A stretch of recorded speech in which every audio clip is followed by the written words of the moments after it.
नमस्कार, आपके साथ मैं हूं नलिनी पांडे। वक्फ बिल को लेकर कैसे पूरे देश में सियासी भूचाल मचा हुआ है और इसी बीच हमारे साथ चर्चा करने के लिए मौजूद हैं सहारनपुर से कांग्रेस के सांसद इमरान मसूद जी। बहुत बहुत स्वागत है आपका।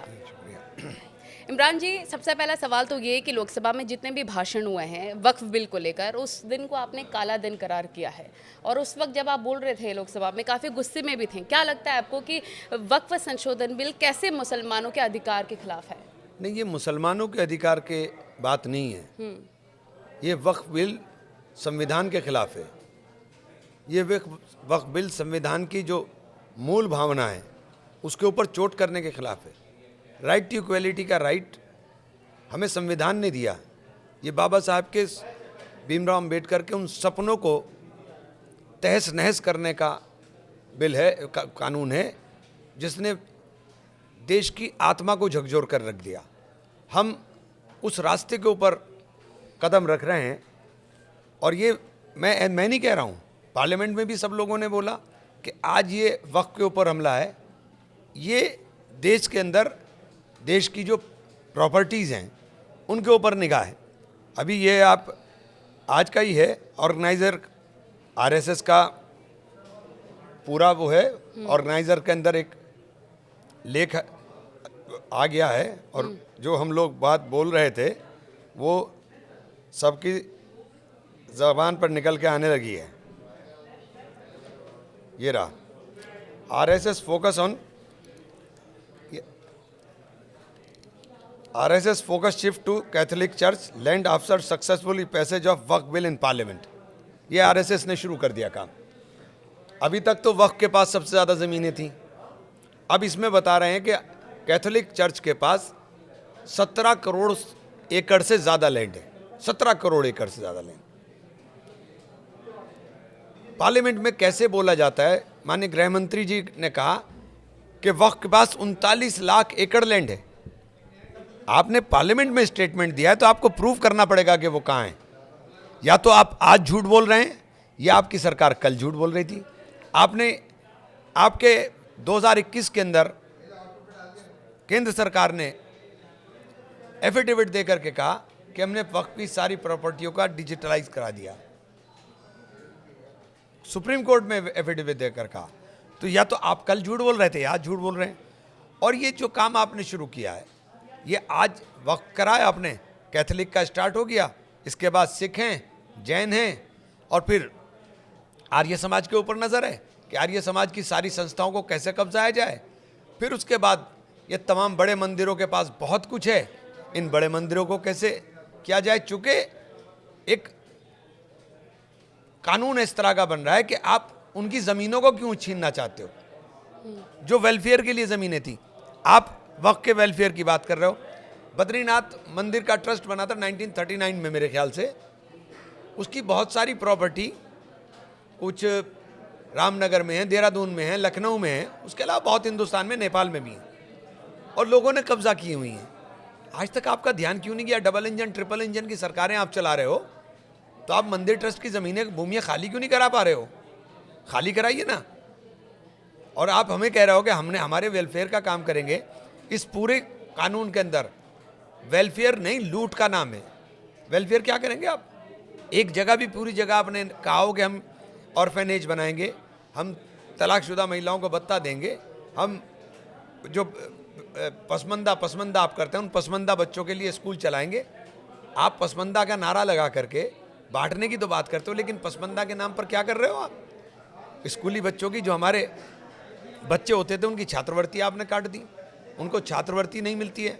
स्कॉलरशिप कौन बच्चा मांगता है? जो बैकवर्ड है या जो पिछड़ा हुआ है या जो गरीब है, वही तो स्कॉलरशिप की डिमांड करता है। तो आपने तो पूरे के पूरे कानून के अंदर सब कुछ छीन लिया हमसे। हमारे पास छोड़ा कुछ नहीं है आपने। और हमसे आप ये सवाल कर रहे हैं, कह रहे हैं कि आप हमारा भला करेंगे। तो इसमें भला किसी का नहीं होना है, इसमें भला इनके चंद उद्योगपति मित्रों का होना, इसके अलावा कुछ नहीं है। आपने कहा कि वक्फ की जो संपत्तियां हैं उनका पंजीकरण 10 साल में नहीं हो पाया तो 6 महीने में कैसे होगा? कोई आपके पास ठोस विकल्प है जो आप सरकार को सुझाना चाहेंगे? नहीं, सरकार, देखिए सरकार को पता है, ये सरकार को वामसी पोर्टल पर एक तरफ आपने एफिडेविट दिया। दिक्कत क्या है कि ये कभी कुछ बोल देते हैं, कभी कुछ बोलते हैं। आप सुप्रीम कोर्ट में एफिडेविट देते हो कि 99% डिजिटलाइज हो गया, हमने वामसी पोर्टल पर लोड कर दिया। उसके बाद जब जेपीसी होती है तो जेपीसी में कहते हो कि साहब वामसी पोर्टल के ऊपर प्रॉपर्टी डिजिटलाइज नहीं हुई हैं, प्रॉपर्टियाँ छुटी हुई हैं। तो जो काम आप 10 साल में नहीं कर सके और फिर आप इस कानून के अंदर लाते हो कि 6 महीने में आपको रजिस्टर्ड कराना पड़ेगा। रजिस्टर्ड कौन करेगा? आपके अधिकारी करेंगे। आपके अधिकारी 10 साल में जो काम नहीं कर सके तो वो 6 महीने में कैसे करेंगे? और अगर 6 महीने में प्रॉपर्टी रजिस्टर्ड ना हुई तो प्रॉपर्टी का मालिक सरकार हो जाएगी। तो ये आप सीधे सीधे छीन रहे हो। आपने बदलाव किया कि साहब हम वक्फ बाई यूज़र के अंदर कोई बदलाव नहीं करेंगे। आपने जेपीसी चेयरमैन का भी बयान सुना, किरण रिजिजू साहब का भी बयान सुना, कोई मंदिर को, दरगाह को, मस्जिद को हाथ नहीं लगाएगा। आपने बयान सुने? उन बयान के अंदर उन्होंने कहा कि हम वक्फ बाई यूज़र नहीं चढ़ेंगे। वक्फ बाई यूज़र के अंदर उन्होंने लास्ट में एक सेंटेंस डाल दिया, आप सिवाय उस प्रॉपर्टी के जो पूर्णतः या भागतः विवादाग्रस्त ना हो या सरकारी संपत्ति ना हो। तो आप विवादाग्रस्त ना हो। उत्तर प्रदेश के अंदर आपने सारी संपत्तियों को 78% प्रॉपर्टी को कह दिया कि सरकारी संपत्ति है। बिना डॉक्यूमेंट के आप बोल रहे हैं कि सरकारी संपत्ति है।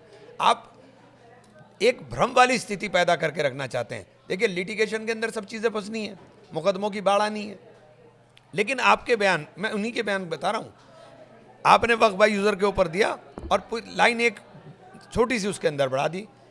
आर्टिकल 3CR1 में आपने उसके अंदर बढ़ा दिया कि साहब ये पूर्णतया भागते जो है वो विवाद है, और अगर ये विवादग्रस्त पाई जाती है तो इसका निस्तारण जो है गवर्नमेंट द्वारा डेजिग्नेटेड ऑफिसर करेगा, जो जिलाधिकारी स्तर से ऊपर का अधिकारी होगा।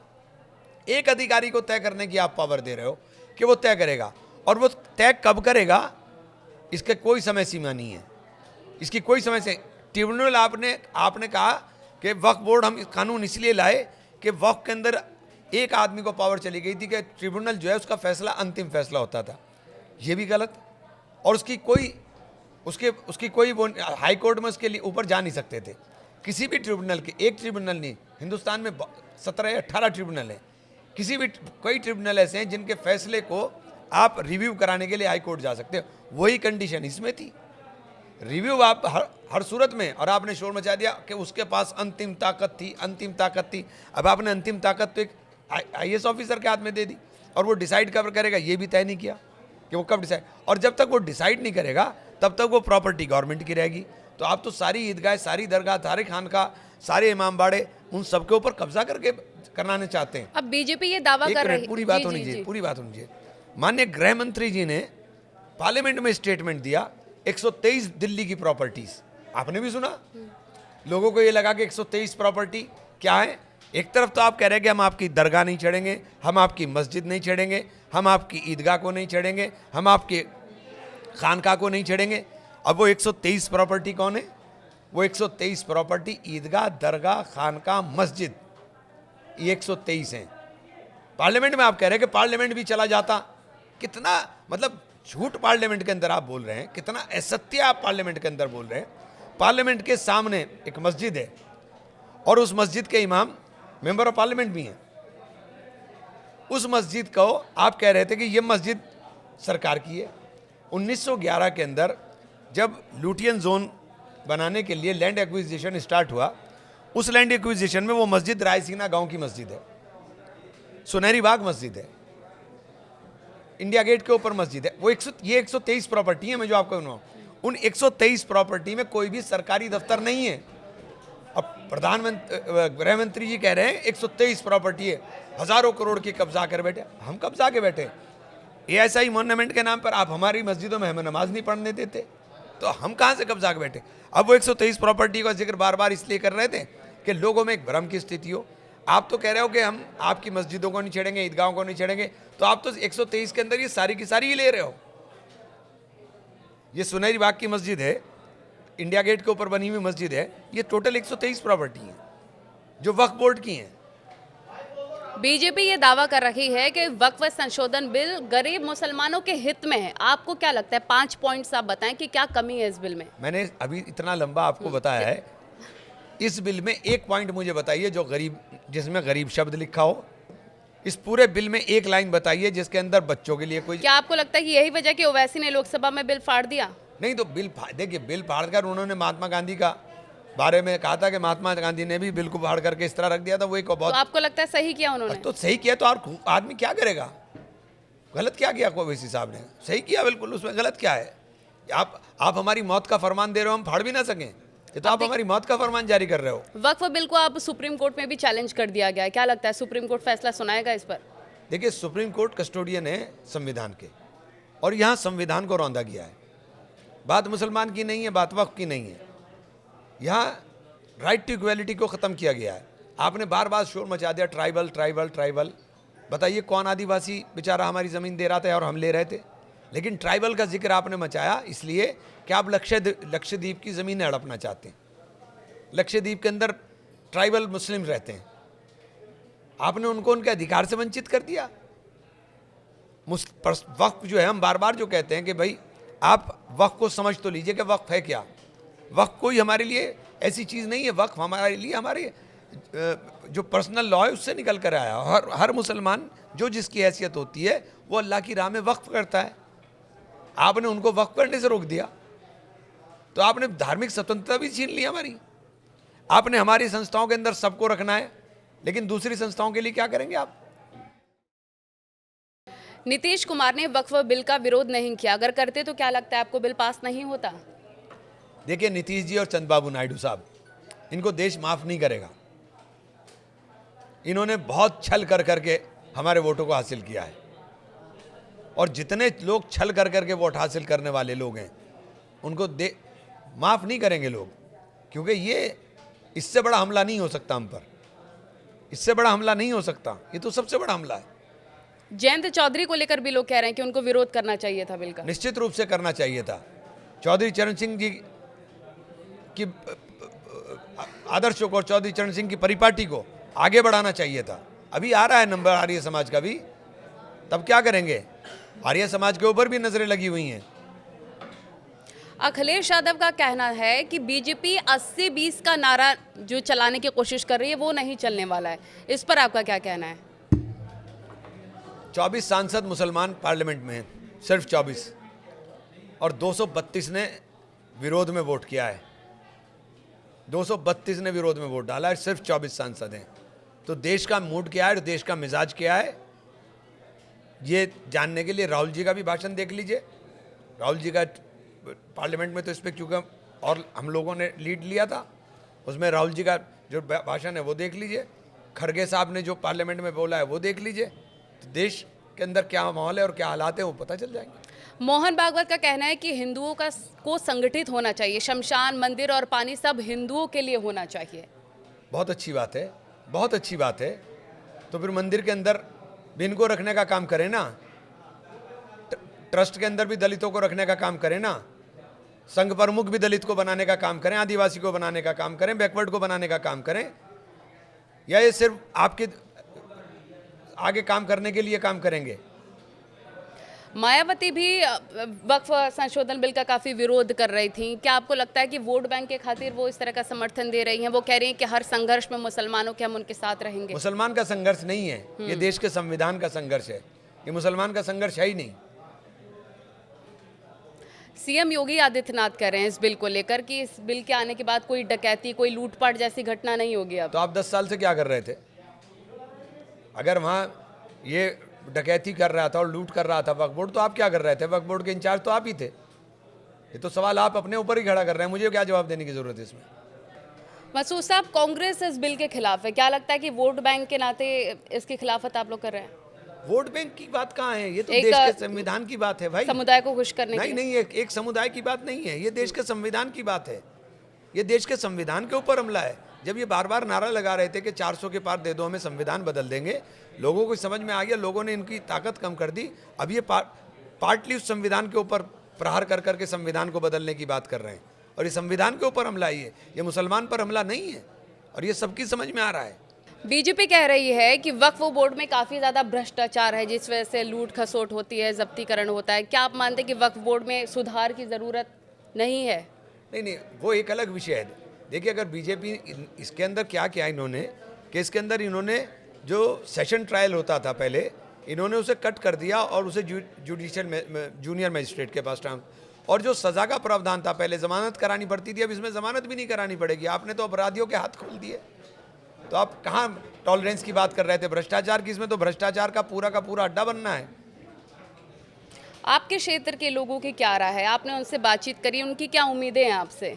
देखिए, मेरे क्षेत्र के लोग तो मुझे क्योंकि मैं उनके लिए 24 घंटे उपलब्ध होने वाला व्यक्ति हूँ, तो उनकी तो जो सब तर्जुमानी मैं कर सकता हूँ वो कर ही रहा हूँ, सबको बताया अच्छी तरह से। सीएम पुष्कर सिंह धामी भी उत्तराखंड में ऐसे प्रॉपर्टीज को चिन्हित कर रहे हैं और कह रहे हैं कि अब इन पर सख्ती के साथ कार्रवाई होगी। प्रॉपर्टी डीलिंग कंपनी है ये भाजपा, इन्होंने प्रॉपर्टी डील के लिए ही सारी के सारे काम करते हैं और सबकी प्रॉपर्टी पर नजर है, बचेगी किसी की नहीं, सबकी जाएगी, चाहे मंदिर हो, मस्जिद हो, गुरुद्वारा हो, कुछ भी हो, सबके जाएंगे। आप रामनवमी भी मनाते हैं, राम का नाम भी लेते हैं, होली भी खेलते हैं और मुस्लिमों के बड़े नेता भी माने जाते हैं, ये माजरा क्या है? ये देश साझा संस्कृति, साझा विरासत का देश है। इस देश के अंदर इतनी विविधताएं के 350 ज़्यादा बोलियां बोली जाती हैं और इन सबको एकता के सूत्र में अगर पिरोने का काम किसी ने किया तो वो बाबा साहेब भीमराव अंबेडकर के लिखित संविधान ने किया। और संविधान ही हमें सहिष्णुता का पाठ सिखाता है, संविधान ही हमें धर्मनिरपेक्षता का पाठ सिखाता है। तो देश के अंदर रहने वाले सभी लोगों के साथ अगर हम लोग एक दूसरे के साथ मिलकर एक दूसरे की आस्थाओं का सम्मान करेंगे, एक दूसरे के त्यौहार को मिल करके मनाने का काम करेंगे तो देश खूबसूरत लगेगा। और यही देश की खूबसूरती है, हिंदू मुस्लिम सिख ईसाई आपस में है सब भाई भाई। एक सवाल आपसे ये भी है कि नीतीश कुमार ने इस बिल का समर्थन किया जिसकी वजह से जेडीयू के कई नेताओं ने इस्तीफा भी दे दिया है। क्या लगता है आने वाले चुनावों में इसका नुकसान, इसका खामियाजा नीतीश को भुगतना पड़ेगा? देखिए, लोगों की समझ में आ रहा है, ये लोगों की समझ में आ रहा है कि एक विचारधारा के लोग इस देश के अंदर समस्त विचारधाराओं को रौंदना चाहते हैं और चाहे वो किसी भी मत की हो, वो सबको रौंदना चाहते हैं। बार बार आप चिल्ला करके पसमंदा चिल्ला रहे हैं कि मुसलमान के पसमंदा के लिए हमने कर दिया। आप हमारे हिंदू पसमंदा के लिए क्या कर रहे हो? उनको क्यों नहीं बिठा रहे हो? उनको क्यों नहीं दे रहे हो कुछ? साध्वी रितंबरा कह रहे हैं कि अगला मुद्दा होना चाहिए जनसंख्या नियंत्रण का, इस पर आप क्या कहेंगे? पता नहीं, इनके अलग अलग बयान आते हैं। कोई कहता है कि ज़्यादा बच्चे पैदा करो, कोई कहता है कम बच्चे पैदा करो, पहले ये आपस में ही तय कर लेंगे इनको बयान क्या देने। तो इमरान मसूद जी, आपका जुड़ने के लिए शुक्रिया, वक्त देने के लिए बहुत बहुत शुक्रिया।